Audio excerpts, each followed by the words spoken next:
ecosystems known and unknown to man. Agni, the demigod of fire. Agni has been worshipped by the Aryans from the Vedic age. Agni is represented as a red man having 3 legs, 4 arms, dark red eyes, and having thick eyebrows and hair. He carries a flaming javelin. He has 2 heads and a potbelly. He rides in a chariot pulled by red horses. He possesses 7 tongues. Flames issue from his mouth with which he licks up the ghee that priests offer to the sacrificial fire during performing a yajna by reciting Swaha, the name of the consort of Agni. He has 3 sons, namely Pavak, Pavman and Suchi. He is the link between man and demigod. He transfers our offerings and prayers to the demigods.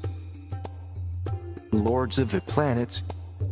Bhumi, the demigoddess of the earth.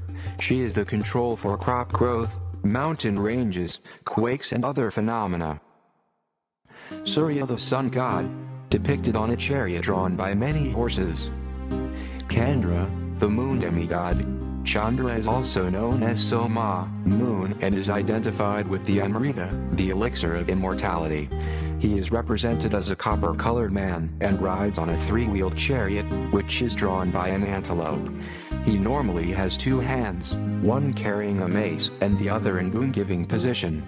He is the source of nourishment of the plants and rays not understood by modern science. Brihaspati, the lord of Jupiter and spiritual master of the demigods, and Shukra, the demigod of Venus. Yamaraj, he is the judge of man who, when they die, are brought before him, and Chitragupta, the record keeper with whom their actions have been recorded. He appears as a fierce-looking man to the wicked people mounted on the back of a black buffalo and carries a mace in one hand and a noose in the other hand for catching the victims of death.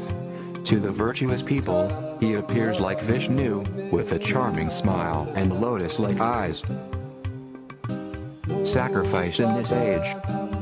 The Gaudiya Vaishnavism followers understand that in this age of Kali, the yagna, the supplication with the demigod, is the Harinama Sankirtana. The Sankirtana yajna has an immediate effect on the performer and automatically satisfies the demigods and guarantees life's necessities. How do we know this? Vedic knowledge is received through a deductive process and no additional research is required as it originates from the demigods themselves, who receive it from the Supreme Personality of Godhead.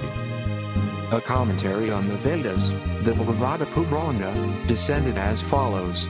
Some time ago, being inquisitive to know, Sanat Kumara, the chief of the young saints, accompanied by other great sages, inquired about the truths regarding Vasudeva, the supreme intelligent person, from Lord Sankarsana. Lord Sankarsana thus spoke the purport of Srimad Bhagavatam to the great sage Sanat Kumara, who had already taken the vow of renunciation. Sanat Kumara also, in his turn, was questioned by Sankhya Muni, who he explained Srimad Bhagavatam as he had heard it from Sankarsana. The great sage Sankhya was the chief amongst the transcendentalists, and when he was describing the glories of the Lord in terms of Srimad Bhagavatam, it so happened that Parasara and Brihaspati both heard him. The great sage Parasara, as aforementioned, being so advised by the great sage Pulastya, spoke the foremost of the Puranas, Bhagavatam. Srimad Bhagavatam 3.8.49. The Srimad Bhagavatam says in verse 7.14.16, when one is enriched with wealth and knowledge, which are under his full control, and by means of which he can perform yajna or please the Supreme Personality of Godhead, one must perform sacrifices, offering oblations to the fire according to the directions of the Sastras. In this way one should worship the Supreme Personality of Godhead. Knowledge received this way is considered not to have the flaws often seen with knowledge conceived through modern research.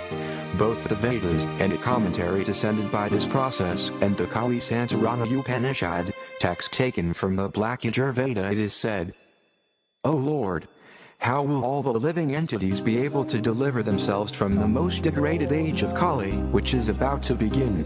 Lord Brahma replied, you have asked the most important and relevant question for the benefit of humanity. I will tell you now the most concealed secret of the Vedic literatures, with the help of which everyone can easily cross this most dangerous age of Kali. Simply by chanting the transcendental names of the original enjoyer and the Supreme Personality of Godhead, Lord Narayana, all the sins will be cleansed in Kali Yuga. Narada Muni again asked, which are those specific names of the Lord which are most effective in Kali Yuga? Lord Brahma replied, the 16 words Hare Krishna, Krishna Krishna, Hare Rama, Rama Rama, Hare are especially meant for completely destroying all the contamination of Kali. To save oneself from the contamination of Kali Yuga, there is no alternative in all the Vedas except the chanting of this 16-word mantra. This Maha Mantra, consisting of 16 names of Krishna, is the destroyer of the 16-layered illusory covering of all the living entities.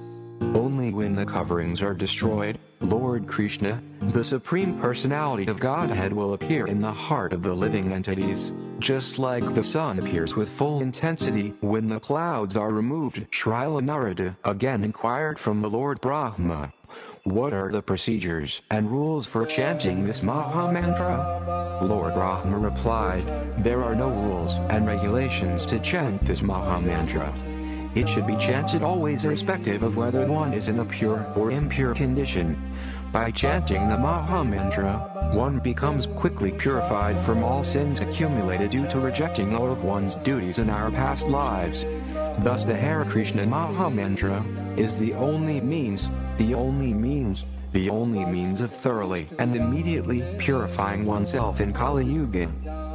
In the CC Madhya 20.340 it is said, in the age of Kali, Lord Krishna assumes a golden color and, accompanied by his personal devotees, introduces Hari and Masakirtana, the chanting of the Hare Krishna mantra. By this process he delivers love for Krishna to the general populace. In summary, I have shown that modern science has been inconsistent with empiric research. Two postulates are being used together. One is that a cause elicits an effect, the other is random, or no correlation of cause and effect. The postulates are mutually exclusive. If manifestation in nature is random, scientific research is unnecessary. One has simply to say the phenomena happened by chance. I have shown that all effects having a cause can only begin with a person, the view that is consistent with our experience. Vedic knowledge has in the past contributed to modern science, and we should continue to benefit from the same despite our misapplied feelings of primitiveness. I have described the process of supplication to the demigods by satisfying the Supreme Intelligent Person, Krishna. Disa Dazu.